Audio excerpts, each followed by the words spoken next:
Para saludar y agradecer enormemente a María Luisa Aguilar Rodríguez. Ella es codirectora del Centro de Derechos Humanos Miguel Agustín Pro, pues para conocer su punto de vista acerca de estos hechos que han lastimado pues a Jalisco y a la sociedad mexicana en general. María Luisa, muchísimas gracias por atender esta llamada. Buenas tardes, te saluda Rubén Martín. Hola Rubén, muchas gracias por el espacio y muchos saludos a ti, a Jesús y a la audiencia. Muchísimas gracias. Pues, ¿qué opinas acerca de este hallazgo, de este acontecimiento? No, lo hemos insistido a lo largo de estos días, no es el primer centro de exterminio, lamentablemente, que se descubre en Jalisco o en el país, pero este ha tenido un impacto quizás como pocos. Eso es positivo, me parece, que despierte la conciencia de miles o esperemos millones de mexicanos. Pero ¿qué significa en el contexto de esta crisis humanitaria que vivimos en el país por las desapariciones, las fosas clandestinas, los asesinatos, la violencia estructural? Sí, bueno, desde el Centro Pro pensamos que lo primero que hay que hacer es darle un reconocimiento a las mujeres buscadoras, a las madres buscadoras, a los colectivos que están ahí todos los días haciendo este trabajo que le tocan a las instituciones, porque lamentablemente, como lo dices, no es el primer lugar en el que hemos visto este tipo de imágenes tan atroces. Hemos visto en La Gallera, Veracruz, en La Bartolina, Tamaulipas, en Patrocinio, Coahuila. Y lamentablemente estas imágenes pues nos tienen que hacer, obviamente, enfocarnos en los casos concretos, en ver qué están haciendo las autoridades locales y nacionales en el caso en particular, pero también no podemos dejar de verlo desde una perspectiva más amplia de lo que es la crisis de desapariciones en México, la crisis forense y sobre todo la falta de una política que hay a nivel nacional que pueda abordar estos temas, sobre todo tener una perspectiva de prevención. Porque en tanto las desapariciones no cesen, pues lamentablemente este tipo de imágenes y de casos continuarán y difícilmente tendremos una forma de abordar una crisis de estas magnitudes. Así es.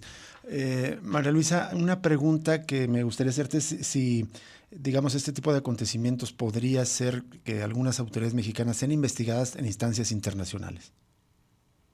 Sí, bueno, las organismos internacionales han sido muy claros en determinar el Comité contra las Desapariciones Forzadas, la propia Comisión Interamericana de Derechos Humanos, en determinar que en México las desapariciones son generalizadas.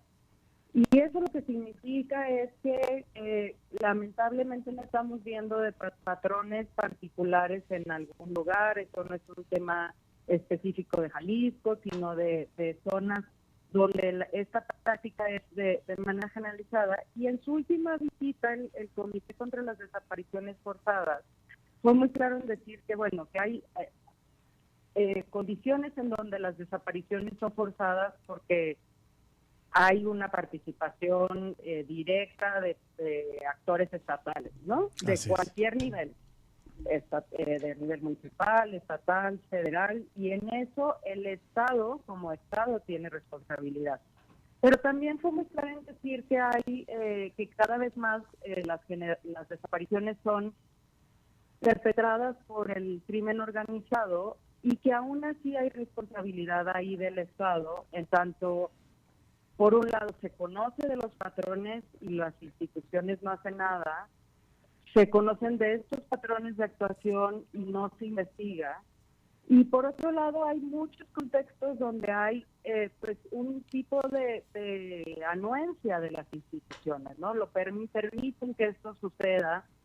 Y me parece que ese es el caso de muchos de estos contextos en los que, como en este caso en particular en Techitlán, pues se conoce que está estos lugares, las autoridades municipales, locales, incluso la Guardia Nacional ha estado ahí, y no se están haciendo acciones de parte del Estado para prevenirlas. Y ahí hay responsabilidad del Estado, y ahí las autoridades como Estado pueden ser pues revisadas por las instancias internacionales, estas que ya mencioné, y después podrían llegar a...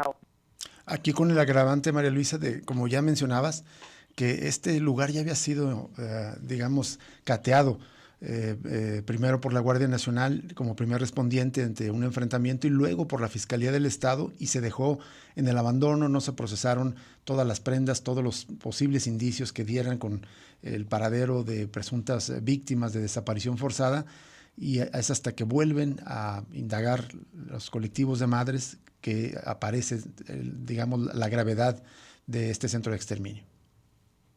Sí, así es.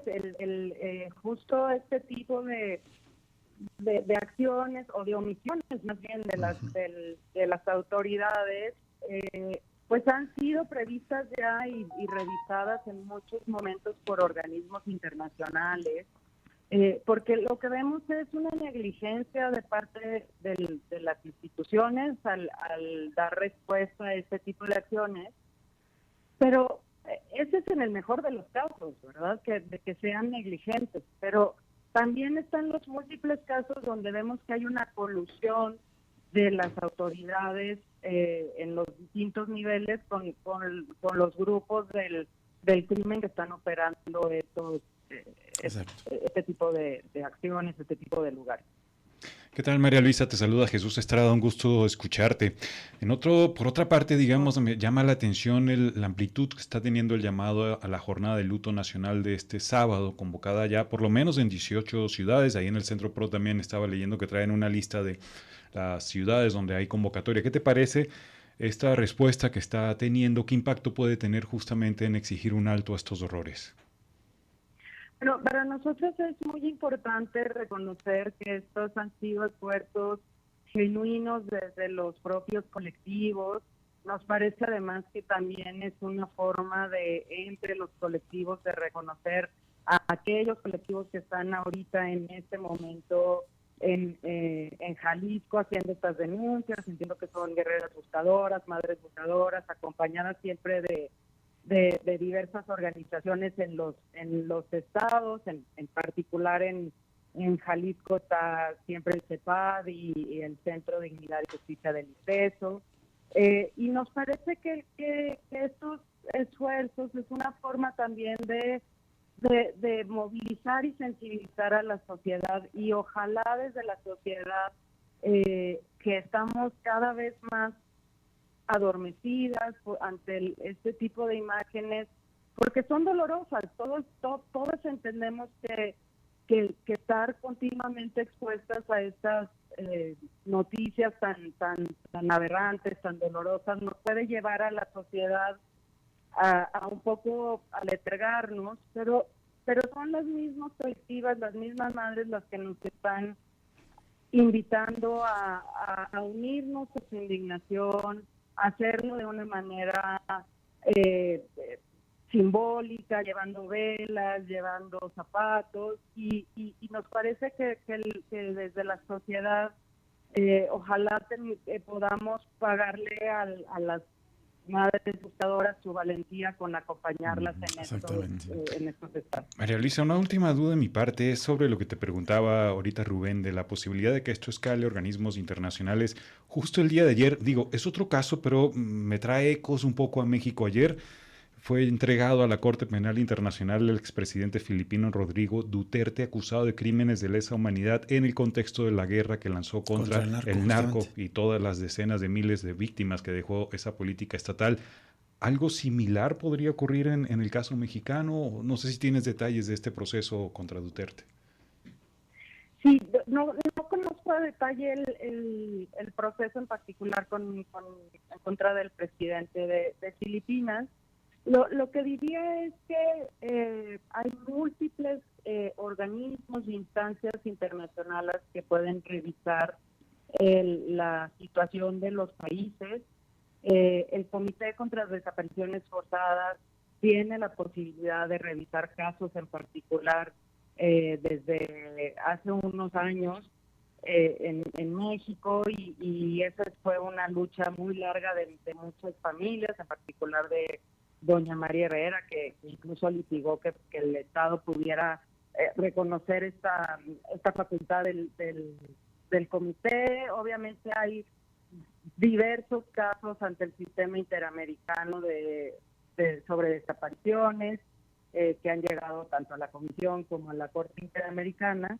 Y en el caso de la Corte Penal Internacional, si bien ver responsabilidades particulares, en este caso del presidente de Filipinas, el proceso es diverso porque tiene que abrir una revisión de la situación del país y tiene que considerar que hay una imposibilidad de abrir estos procesos a nivel nacional.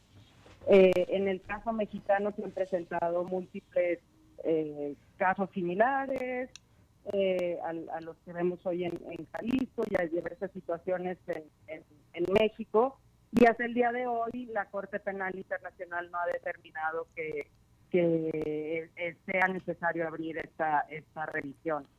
Pero nos parece que las denuncias internacionales, tanto frente a la CPI, pero frente a otros organismos, siempre son relevantes porque es una forma de poner la atención de la comunidad internacional en lo que está pasando en México, y ojalá eso también ayude a que, primero, a que haya una respuesta de las autoridades, pero también a que otra vez las víctimas, las mujeres buscadoras, se sientan acompañadas desde distintos espacios en sus denuncias. De acuerdo.